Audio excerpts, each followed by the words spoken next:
కళ్యాణదుర్గం నియోజకవర్గం సర్వంతో ముఖాభివృద్ధి కోసం గతంలో 2009 నుంచి 2014 మధ్యలో డాక్టర్ ఎన్ రఘువీరారెడ్డి ఎనలేని కృషి చేశారు. ఆయన కృషి ఫలితమే ఈనాడు కళ్యాణదుర్గం నియోజకవర్గం ఎంతగానో అభివృద్ధి చెందింది. రఘువీరారెడ్డి కళ్యాణదుర్గం నియోజకవర్గానికి రాకముందు భూతద్దం పెట్టి చూసినా అభివృద్ధి అనేది కనిపించేది కాదు. అలాంటి నియోజకవర్గాన్ని ఆ 5 సంవత్సరాలలో రోల్ మోడల్గా తీర్చిదిద్దారు. ఆ తర్వాత జరిగిన పరిణామాల్లో 2019 ఎన్నికల్లో ఓటమి చెందిన తర్వాత ఆయన తన స్వగ్రామంలో నూతన ఆలయాల నిర్మాణాల వల్ల రాజకీయాలకు దూరంగా ఉన్నారు. ఆయన చేసిన సేవలను పార్టీ గుర్తించి జాతీయ కాంగ్రెస్ వర్కింగ్ కమిటీ సభ్యులుగా నియమించారు.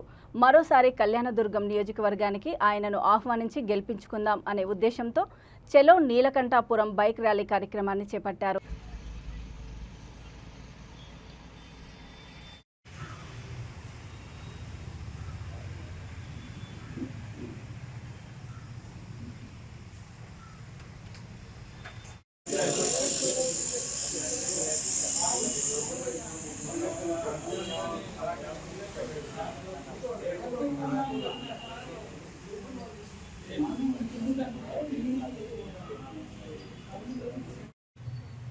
కళ్యాణదుర్గం నియోజకవర్గ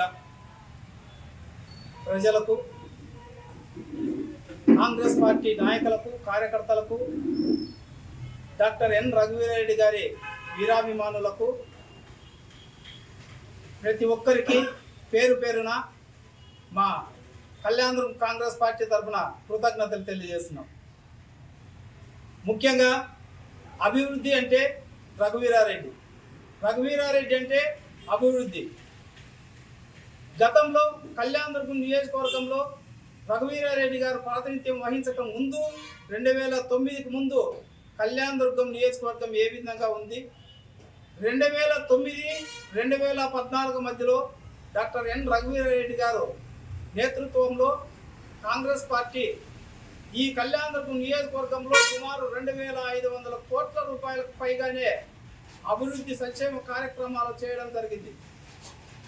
ఆ రోజు అప్పటి వరకు కళ్యాణదుర్గం నియోజకవర్గం అంటే ఎక్కడ రాష్ట్రంలో భూతద్దం వేసి వెతికినా దొరికేది కాదు, కనీసం కనిపించేది కాదు.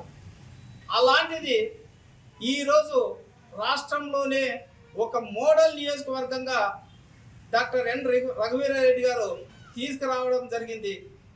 ఆ రోజు నుంచి రఘువీరారెడ్డి గారు 2014 వరకు చేసిన అభివృద్ధి తప్ప ఆ తర్వాత ఏ అభివృద్ధి అనేది కానరాకుండా పోయింది.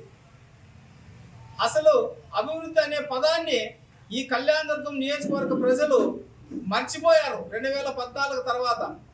అందుకోసమే 2014 తర్వాత ఈ రోజు వరకు అభివృద్ధి అనేది కనపడడం లేదు. కాబట్టి 2019 ఎన్నికల్లో డాక్టర్ ఎన్ రఘువీరారెడ్డి గారు ఓటమి చెందిన తర్వాత తన సొంత గ్రామంలో నీలకంఠేశ్వర స్వామి దేవాలయాల పునర్నిర్మాణం కోసం ఆయన సమయాన్ని వెచ్చించడం జరిగింది. ఆ రోజు నుంచి రాజకీయాల